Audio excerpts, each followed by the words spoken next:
大家好，今次同大家分享葬送的芙莉蓮畫集及對芙莉蓮作品想法。漫畫版未睇過，只睇動畫版。不過見到封面幾靚，加上有作者專訪，所以買。書本內嘅插畫同封面一樣咁靚，最後一頁附有一堆索印，可得知插畫資料。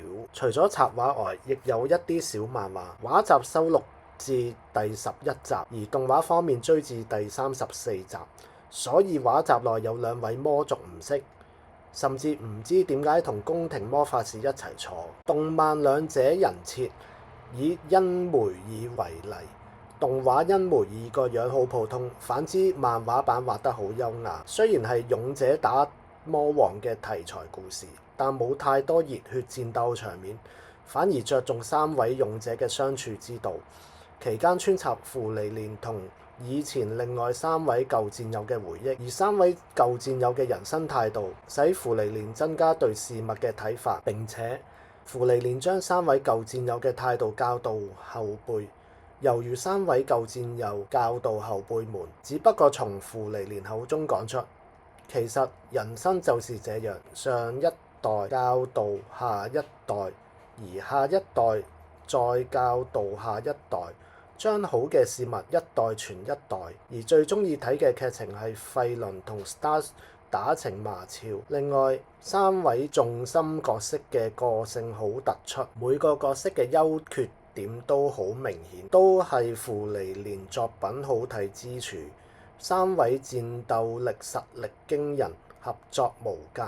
不過遇到生活上小困難就會露出好多缺點。芙莉蓮係阿毛，但唔識理財，亂買嘢。費倫於戰鬥上聽從芙莉蓮，但生活上佢係團體中領隊，管理財務，幫芙莉蓮打點及整理一切。表面對人有禮貌，不過冷戰態度令人不安。Stars 都唔知道多少次無厘頭得罪費倫。Stars 好受小朋友歡迎，熱心助人。唯獨對費倫態度唔識應對，大部分時間永遠摸不透費倫真正想法。雖然芙莉蓮係虛構故事，但現實上不論男女老友都有呢啲個性。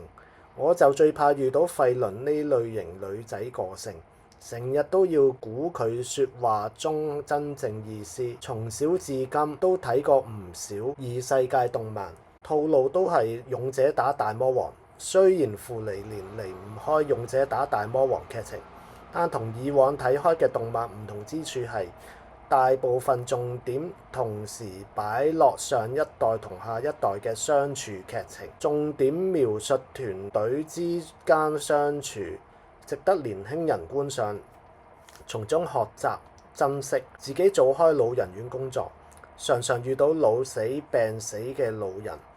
人一定會離開軀體去第二個世界，唯獨所教授嘅事物態度讓下一代保留並承傳，就好似芙莉蓮將3位舊戰友嘅良好及對事物態度傳俾下一代嘅新戰友費倫及 Stars。